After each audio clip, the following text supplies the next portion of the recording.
करके कोई भी संगठन खुल करके सामने नहीं आ रहा था।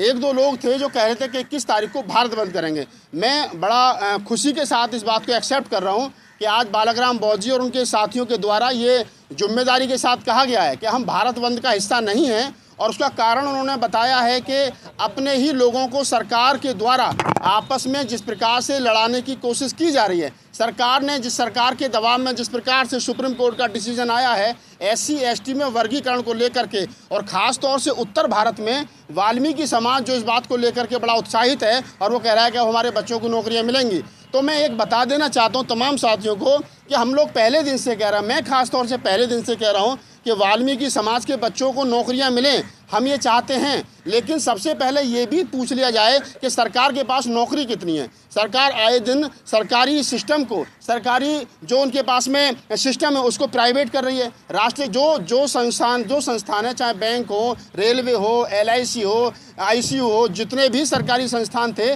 जब वो सरकार उनको बेच देगी और प्राइवेट हाथों में सौंप देगी, जब सरकार के पास नौकरियां हैं ही नहीं, तो फिर इस बात पर खुश होने की ज़रूरत क्या है कि आपको नौकरियां मिलेंगी। पहले ज़रूरत है उन संस्थानों को बचाए रखने की।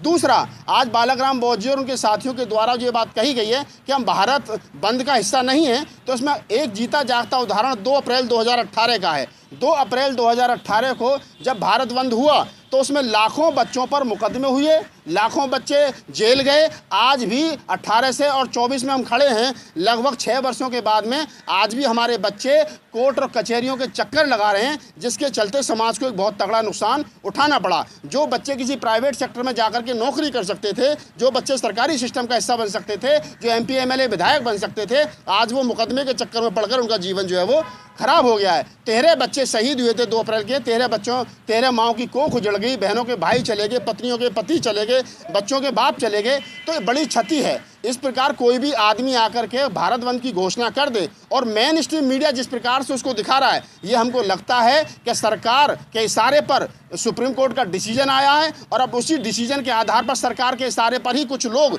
चंट और चालाक लोग जो हैं, भारत बंद करके वाहवाही लूटना चाहते हैं। लिहाजा आज ये क्लियर कर दिया है, पूरे जिम्मेदार साथियों ने क्लियर कर दिया है कि भारत बंद नहीं होगा। जिनको इस जजमेंट से शिकायत है वो जाएं और जा करके अपने अपने जिलाधिकारी को, अपने अपने क्या नाम है, जो निकट सरकारी दफ्तर है वहाँ जा करके ज्ञापन सौंपें और कहें कि जो जजमेंट आया है इस जजमेंट से हम नाखुश हैं। जो SC ST का जो 22.5% सरकारी नौकरियों में और 25% जो है वो राजनीतिक में आरक्षण है, ये नहीं बंटना चाहिए, इसका वर्गीकरण नहीं होना चाहिए। क्योंकि हमें मालूम है अगर इसका वर्गीकरण होगा तो सबसे ज़्यादा जो आज हमारे छोटे भाई हमें बड़ा भाई कह करके संबोधित कर रहे हैं, वो जो खुश हो रहे हैं और जो कह रहे हैं कि आज जो है वो हमारे बच्चे MP MLA बनेंगे, राज्यसभा विधानसभा के साथ साथ आज वो डॉक्टर, इंजीनियर, प्रोफेसर बनेंगे। लेकिन मेरा सवाल फिर वहीं खड़ा है कि ये 100% आरक्षण, 22.5% जिसको हम कहते हैं, जब ये था तो आपका भी उतना ही था जितना इस देश के जाटव चमार का था, जितना ही वाल्मीकि, पासी, खटीक, धोबी, कोली, कांची सबका था। लेकिन अगर आज आपको अलग से उसमें वर्गीकरण करके आपके हिस्से में 2 या 4 सीट दी जाएंगी तो फिर आपको रोस्टर सिस्टम भी समझना पड़ेगा।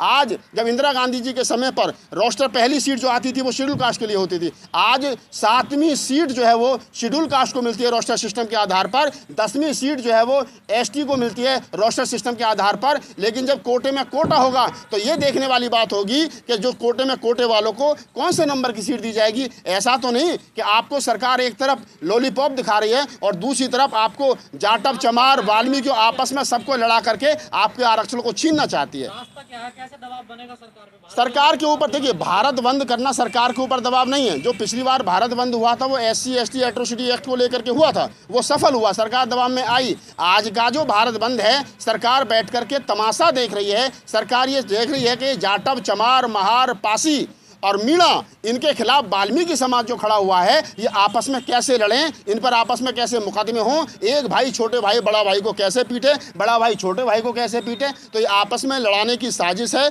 मैं तमाम वाल्मीकि समाज के भाइयों से, महार भाइयों से, पासी भाइयों से, खटीक भाइयों से, तमाम वो SC ST की जो मजबूत जातियाँ हैं, उनसे हाथ जोड़ करके अपील करता हूँ क्या ये भारत बंद का मत करिए, अपने बच्चों को घरों में रखिए। क्योंकि इस भारत बंद से मैं समझता हूँ समाज की जो एकाकी है वो टूटेगी और वो वाल्मीकि समाज का व्यक्ति जो बाबा साहब डॉक्टर अम्बेडकर के आंदोलन से जुड़ा है, फूले कबीर नानक रैदास के आंदोलन से जुड़ा है, जो बाबा साहब डॉक्टर अम्बेडकर की वैचारिकी से जुड़ा है, वो व्यक्ति आज भी हमारे साथ खड़ा है। मेरे पास सैकड़ों फ़ोन आते हैं वाल्मीकि समाज के लोगों के। आज भी राजेंद्र जी का फ़ोन आया सोनीपत से, आज सुबह एक फ़ोन आया था वकील साहब का मेरे पास में काशीपुर से। अगर आपको लगता है कि हमारा काम बहुजन समाज के लिए महत्वपूर्ण है, तो आप हमें आर्थिक सहयोग के लिए सीन दिखाए गए QR कोड स्कैन और फोन पे और गूगल पे और UPI और बैंक अकाउंट में कर सकते हैं। फोन पे, गूगल पे 9250529129, UPI 9250529129 bank account state bank of India AC 104299462008, IFSC code SBIN 00066563। आपका छोटा से छोटा सहयोग समाज और हमें और मजबूत करेगा, जिससे हमें बहुजन पत्रकारिता में और निष्पक्ष बनाने में मजबूत करेगा। जय भीम, जय भारत।